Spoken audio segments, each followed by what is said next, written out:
اعوذ باللہ من الشیطان الرجیم بسم اللہ الرحمن الرحیم السلام علیکم ورحمۃ اللہ وبرکاتہ۔ تمام احباب کو ہمارے یوٹیوب چینل فیضان اولیاء پر خوش آمدید۔ معزز سامعین کرام، آج کا ہمارا موضوع ہے شب برات کے نوافل۔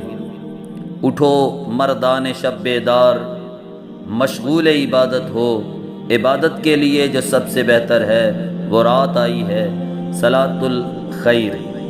جو شخص اس رات یعنی شب برات جو شعبان المعظم کی 15ویں رات ہے 100 رکعت نفل پڑھے، ہر رکعت میں سورۃ الفاتحہ کے بعد سورہ اخلاص 11 بار پڑھے، اس کے متعلق حضور صلی اللہ علیہ وآلہ وسلم فرماتے ہیں کہ اللہ تعالیٰ فرشتوں کو حکم دیتا ہے کہ 1 سال تک اس کا کوئی گناہ نہ لکھو بلکہ نیکیاں ہی لکھتے رہو۔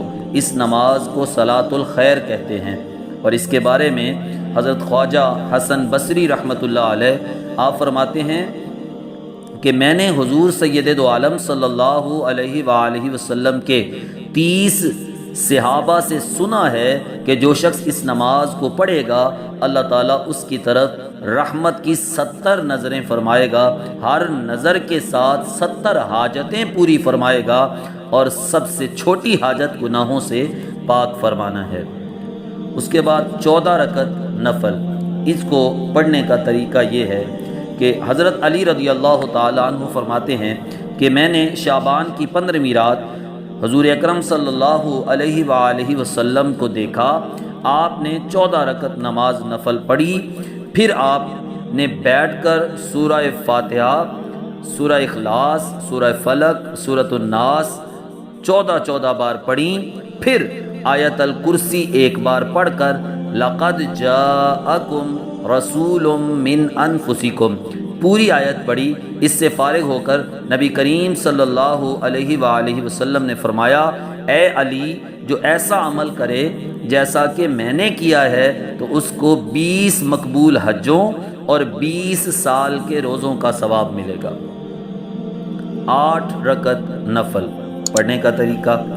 جو شخص 8 رکعت نفل پڑھے، ہر رکعت میں سورۃ الفاتحہ کے بعد 11 بار سورہ اخلاص پڑھے، پھر اس کا ثواب سیدہ فاطمہ الزہرا سلام اللہ علیہا کی روح کو بخشے۔